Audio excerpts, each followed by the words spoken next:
ഓം gum ഗണപതയേ നമഃ. ഓം some സരസ്വത്യൈ നമഃ. ഓം ഗും ഗുരുഭ്യോ നമഃ. ഓം സൂര്യാദി സർവഗ്രഹേഭ്യോ നമഃ. ഏവർക്കും നമസ്കാരം. നവഗ്രഹങ്ങളിൽ രാജകുമാരന്റെ പദവി അലങ്കരിക്കുന്ന ഗ്രഹമാണ് ബുധൻ.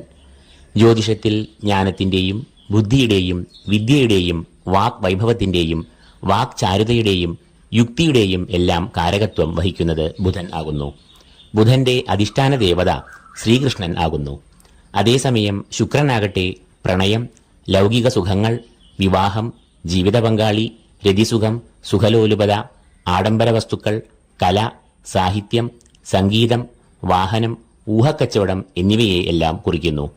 ദേവതമാരിൽ മഹാലക്ഷ്മി, അന്നപൂർണേശ്വരി ദേവി എന്നിവരാണ് ശുക്രന്റെ അധിഷ്ഠാന ദേവതകൾ. ജൂലൈ 7 തീയതി ഞായറാഴ്ച മുതൽ ബുധനും ശുക്രനും കർക്കിടക രാശിയിൽ സമ്മേളിക്കുന്നു. ബുധനും ശുക്രനും ചില ഭാവങ്ങളിൽ നിൽക്കുമ്പോൾ അത് രാജയോഗ തുല്യമായ ഏറെ നേട്ടങ്ങൾക്കും ഭാഗ്യങ്ങൾക്കും കാരണം ആകുന്നു. ജൂലൈ 7 തീയതി മുതൽ ജൂലൈ 19 തീയതി വരെയും ഈ ഇരുഗ്രഹങ്ങളും കർക്കിടകത്തിൽ യോഗം ചെയ്ത് നിൽക്കും. ബുധ ശുക്രന്മാരുടെ ഈ യോഗം ചില രാശിക്കാർക്കും അതിലെ നക്ഷത്രജാതർക്കും വളരെയധികം ഗുണാനുഭവങ്ങളും നേട്ടങ്ങളും നൽകും.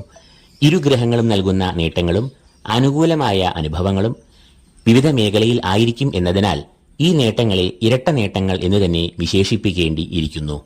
ഈ ബുധശുക്രയോഗത്താൽ ഏറ്റവും വലിയ തോതിൽ രാജയോഗ തുല്യമായ നേട്ടങ്ങൾ വന്നു ചേരാവുന്ന രാശിക്കാർ കന്നിക്കൂറുകാരാണ്.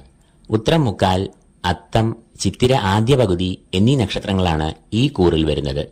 ബുധനും ശുക്രനും ഈ കൂറുകാരുടെ 11ാം ഭാവത്തിലേക്കാണ് പ്രവേശിക്കുന്നതും തുടർന്ന് അവിടെ യോഗം ചെയ്യുന്നതും. 11ാം ഭാവം അറിയപ്പെടുന്നത് സർവാഭീഷ്ടസ്ഥാനം, വരവിന്റെ ഭാവം, ലാഭത്തിന്റെ ഭാവം എന്നെല്ലാമാണ്. സർവകാര്യ വിജയം, അഭീഷ്ടസിദ്ധി, വാചാലത, വാഗ്വിലാസം, വിവിധ സ്രോതസ്സുകളിൽ നിന്നുള്ള ധനാഗമം എന്നിവയെല്ലാം 11ാം ഭാവത്തിൽ നിൽക്കുന്ന ബുധൻ ഇവർക്ക് നൽകും. ബുധൻ എന്നത് ഈ കൂറുകാരുടെ കർമ്മഭാവത്തിന്റെ അധിപൻ കൂടിയാകുന്നു. അതിനാൽ ഔദ്യോഗികപരമായി വളരെ നല്ല ഗുണാനുഭവങ്ങൾ, മേലധികാരികളുടെ പ്രീതി, പ്രമോഷൻ, അംഗീകാരം എന്നിവയെല്ലാം ഇവർക്ക് ലഭിക്കും. അതേസമയം 11ാം ഭാവത്തിൽ സഞ്ചരിക്കുന്ന ശുക്രനും ഇവർക്ക് നാനാവിധത്തിലുള്ള നേട്ടങ്ങൾ നൽകും. ഈ കാലയളവിൽ ഉടനീളം ഈ കൂറുകാരുടെ ഭാഗ്യം അത്യുച്ചത്തിൽ ആയിരിക്കും. സാമ്പത്തികമായ പുരോഗതി, ധനാഗമം എന്നിവ ഉണ്ടാകും. ബിസിനസ്സിലും പുരോഗതി, വളർച്ച, ലാഭം എന്നിവ അധികരിക്കും. തൊഴിൽ തേടുന്നവർക്ക് മനസ്സിന് ഇണങ്ങിയ ജോലി ലഭിക്കും. ശാരീരികവും മാനസികവും ആയ സുഖം, സന്തോഷം എന്നിവയെല്ലാം ഉണ്ടാകും. ശുക്രൻ എന്നത് ഈ കൂറുകാരുടെ 2ാം ഭാവാധിപനും 9ാം ഭാവാധിപനും ആകുന്നു. 2ാം ഭാവം എന്നത് ധനത്തെയും 9ാം ഭാവം എന്നത് ഭാഗ്യം, ഗുരുകടാക്ഷം, ഈശ്വര കടാക്ഷം, പിതൃപുണ്യം എന്നിവയെയും കുറിക്കുന്നു. ഈ 2 ഭാവങ്ങളുടെയും അധിപനായ ശുക്രൻ അനുകൂല ഭാവത്തിൽ സഞ്ചരിക്കുമ്പോൾ ഈ 2 ഭാവങ്ങൾക്കും പുഷ്ടി നൽകുന്നു. അതുകൊണ്ട് തന്നെ ധനപരമായി നല്ല ഉയർച്ച, ഏത് കാര്യം ചെയ്യുമ്പോഴും ഈശ്വര കടാക്ഷം, ഭാഗ്യം എന്നിവ ഇവർക്ക് കൂടെയുണ്ടാകും. അതുകൊണ്ട് തന്നെ ഈ സമയം കന്നിക്കൂറുകാർക്ക് ഉജ്ജ്വലമായ നേട്ടങ്ങൾ ജീവിതത്തിൽ വന്നു ഭവിക്കും. രണ്ടാമതായി ബുധശുക്രയോഗത്താൽ ഏറ്റവും നേട്ടങ്ങൾ വന്നു ഭവിക്കാവുന്ന രാശിജാതർ മിഥുനക്കൂറുകാരാണ്. മകയിരം 2ാം പകുതി, തിരുവാതിര, പുണർദം മുക്കാൽ എന്നീ നക്ഷത്രങ്ങളാണ് ഈ കൂറിൽ വരുന്നത്. ഈ കൂറുകാരുടെ 2ാം ഭാവത്തിലാണ് ബുധശുക്രന്മാർ സംഗമിക്കുന്നത്. 2ാം ഭാവം എന്നത് ധനഭാവം എന്ന് അറിയപ്പെടുന്നു. ബുധൻ 2ാം ഭാവത്തിലൂടെ സഞ്ചരിക്കുമ്പോൾ അത് ധനഭാവത്തിന് ഏറെ അഭിവൃദ്ധി നൽകുന്നു. ബുധൻ എന്നത് മിഥുനക്കൂറുകാരുടെ രാശിയാധിപൻ തന്നെയാകയാൽ ഈ കൂറുകാർക്ക് ബുധൻ ഏറ്റവും അനുകൂലമായ ഫലങ്ങൾ നൽകും. ധനപരമായ ഉയർച്ച, ധനാഗമം, ജ്ഞാനം, വാക്ചാരുത, ഐശ്വര്യം എന്നിവയെല്ലാം ബുധൻ ഈ കൂറുകാർക്ക് നൽകുന്നു. ക്രയവിക്രയങ്ങളിലൂടെ വളരെ ധനം ഇവർക്ക് ലഭിക്കുമാറാകുന്നു. അതേസമയം ധനഭാവമായ 2ാം ഭാവത്തിൽ ശുക്രൻ സഞ്ചരിക്കുന്നത് അതിവിശേഷമായ ഫലങ്ങൾ നൽകുന്നു. കൂടാതെ വാക്സ്ഥാനം എന്നും 2ാം ഭാവം അറിയപ്പെടുന്നു. ധനപരമായി നല്ല ഉയർച്ച ഉണ്ടാകുന്ന സമയമാണ് ഇത്. ഷെയർ മാർക്കറ്റ്, ഇൻഷുറൻസ്, ചിട്ടി തുടങ്ങിയവയിൽ നിന്ന് അപ്രതീക്ഷിതമായ ലാഭങ്ങൾ ഉണ്ടാകാം. കുടുംബജീവിതം ഏറെ സുഖകരം ആകും. തൊഴിൽ രംഗത്തും ഏറെ അനുകൂലമായ സമയമാണ് ഇത്.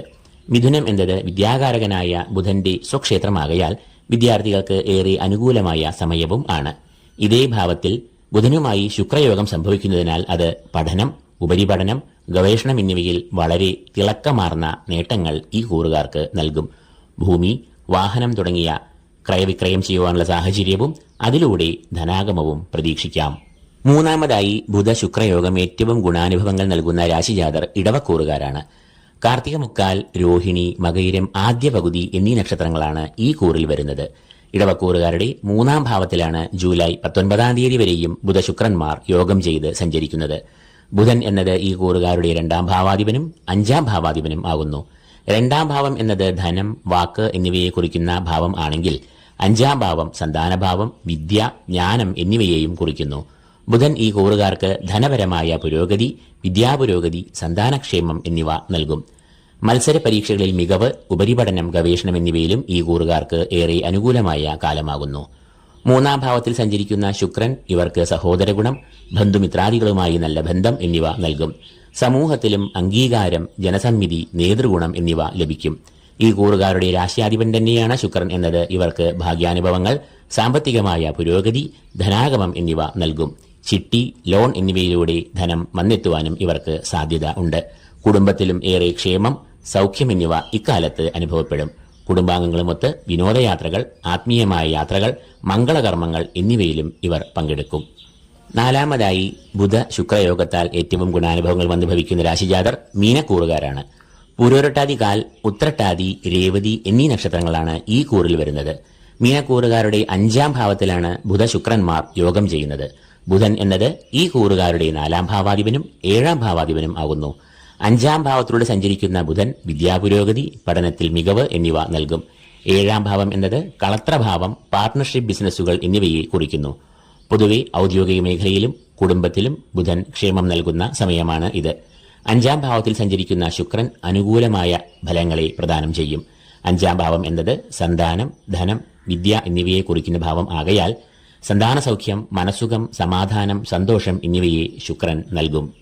കൂടാതെ ശുക്രൻ ഈ കൂറുകാരുടെ സർവാഭീഷ്ടസ്ഥാനവും വരവിന്റെ ഭാവവുമായ 11ാം ഭാവത്തെ വീക്ഷിക്കുന്നു. അതുകൊണ്ട് തന്നെ സാമ്പത്തികമായ പുരോഗതി, ധനാഗമം എന്നിവ ഉണ്ടാകും. ഭാഗ്യവർദ്ധനവ് ഇക്കാലത്ത് ഉണ്ടാകും എന്നതിനാൽ ലോട്ടറി, ചിട്ടി, ഷെയർ എന്നീ മേഖലകളിൽ നിന്നും അപ്രതീക്ഷിതമായി ധനം ലഭിക്കാം. ബിസിനസ്സിൽ വളരെ ഉയർച്ചയും ലാഭവും ഉണ്ടാകുന്ന സമയമാണ് ഇത്.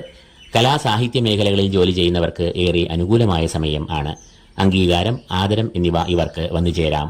വിദ്യാർത്ഥികൾക്ക് ഏകാഗ്രത, പഠനത്തിൽ മികവ്, മത്സര പരീക്ഷകളിൽ വിജയം എന്നിവയും 5ാം ഭാവത്തിലൂടെ സഞ്ചരിക്കുന്ന ശുക്രൻ ഇവർക്ക് നൽകും. രോഗമുക്തി, ആരോഗ്യം, ശാരീരികമായ സൗഖ്യം, മാനസികമായ സൗഖ്യം എന്നിവയും ഇക്കാലത്ത് ഉണ്ടാകും. 5ാമതായി ഈ ബുധശുക്രയോഗം ഏറ്റവും ഗുണാനുഭവങ്ങൾ നൽകുക മേടക്കൂറുകാർക്കാണ്.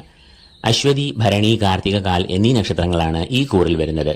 ഈ കൂറുകാരുടെ 4ാം ഭാവമായ കർക്കിടകത്തിലാണ് ബുധശുക്രന്മാർ ജൂലൈ 19 വരെയും സഞ്ചരിക്കുന്നത്. 4ാം ഭാവം എന്നത് മാതൃഭാവം, കുടുംബം എന്നിവയെല്ലാം കുറിക്കുന്ന ഭാവം ആകുന്നു. 4ാം ഭാവം എന്നത് ബുധന്റെ ഇഷ്ടഭാവവും ആകുന്നു. അതുകൊണ്ട് തന്നെ 4ൽ സഞ്ചരിക്കുന്ന ബുധൻ ഈ കൂറുകാർക്ക് ഏറെ നേട്ടങ്ങൾ നൽകുകയും ചെയ്യും. കുടുംബത്തിൽ ക്ഷേമം, സൗഖ്യം, മാതാവിന് സൗഖ്യം, കുടുംബാംഗങ്ങൾ തമ്മിൽ പരസ്പര ധാരണ, ഐക്യം എന്നിവ ദൃഢമാകും. കൂടാതെ 4ാം ഭാവത്തിൽ സഞ്ചരിക്കുന്ന ബുധൻ ഭൂമി, വാഹനം, ഗൃഹം എന്നിവ വാങ്ങുവാനുള്ള യോഗവും നൽകും. അതേസമയം ശുക്രനും ഈ 4ാം ഭാവത്തിൽ സഞ്ചരിക്കുന്നത് ഇവർക്ക് ഏറെ ഗുണാനുഭവങ്ങൾ നൽകും. പ്രധാനമായും കുടുംബത്തിൽ സൗഖ്യം, സമാധാനം, സന്തോഷം എന്നിവ ഇക്കാലയളവിൽ ഉണ്ടാകും. ബന്ധുമിത്രാദികളുമായി നല്ല ബന്ധം പുലർത്തും. ഗൃഹം, ഭൂമി, വാഹനം എന്നിവ വാങ്ങുവാനോ അല്ലെങ്കിൽ അവ വാങ്ങുന്നതിലേക്കുള്ള നീക്കങ്ങളോ ഇവർ നടത്തും. ഗൃഹം ഉള്ളവർ എങ്കിൽ അത് മോടി പിടിപ്പിക്കൽ, നവീകരണം എന്നിവ നടത്തും. ആഡംബര വസ്തുക്കൾ വാങ്ങുക, വിനോദയാത്ര നടത്തുക എന്നിവയെല്ലാം ശുക്രൻ 4ാം ഭാവത്തിൽ കൂടി സഞ്ചരിക്കുമ്പോൾ ഉണ്ടാകാം. ശുക്രൻ എന്നത് ഈ കൂറുകാരുടെ ധനഭാവാധിപൻ കൂടിയാകയാൽ ധനപുഷ്ടി, സാമ്പത്തികമായ പുരോഗതി, ഉന്നതി, പ്രതാപം, ഐശ്വര്യം എന്നിവയും ഉണ്ടാകും. കൂടാതെ ഈ കൂറുകാരുടെ 7ാം ഭാവാധിപനും ശുക്രനാകുന്നു. 7ാം ഭാവം എന്നത് കളത്രം, വിവാഹം, പാർട്ണർഷിപ്പ് ബിസിനസ്സുകൾ എന്നിവയെല്ലാം സൂചിപ്പിക്കുന്ന ഭാവങ്ങൾ ആകയാൽ ദാമ്പത്യബന്ധം സുഗമം ആകും. അനുകൂലമായ വിവാഹാലോചനകൾ വന്നുചേരാം. കൂടാതെ ബിസിനസ്സിലും ഇക്കാലം ഏറെ ശോഭനമായ ഫലങ്ങൾ നൽകും. തൊഴിൽപരമായും ഏറെ അഭിവൃദ്ധികൾ ഈ സമയത്ത് ഉണ്ടാകുന്നതാണ്.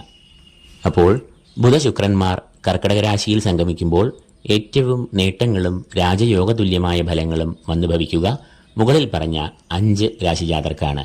ഗൃഹനിലയിൽ ഉള്ള ബുധശുക്രന്മാരുടെ ഭാവബലം, ക്ഷേത്രബലം എന്നിവ അനുസരിച്ച് പറഞ്ഞ ഫലങ്ങളിൽ ചെറിയ വ്യതിയാനങ്ങൾ വരാം. അപ്പോൾ ഈ വിവരണം നിങ്ങൾക്ക് ഇഷ്ടമായെങ്കിൽ ഈ ചാനൽ ലൈക്ക് ചെയ്യുക, സബ്സ്ക്രൈബ് ചെയ്യുക. ഏവർക്കും ഈശ്വര കടാക്ഷങ്ങൾ നേർന്നുകൊണ്ട് നിർത്തുന്നു. നന്ദി, നമസ്കാരം.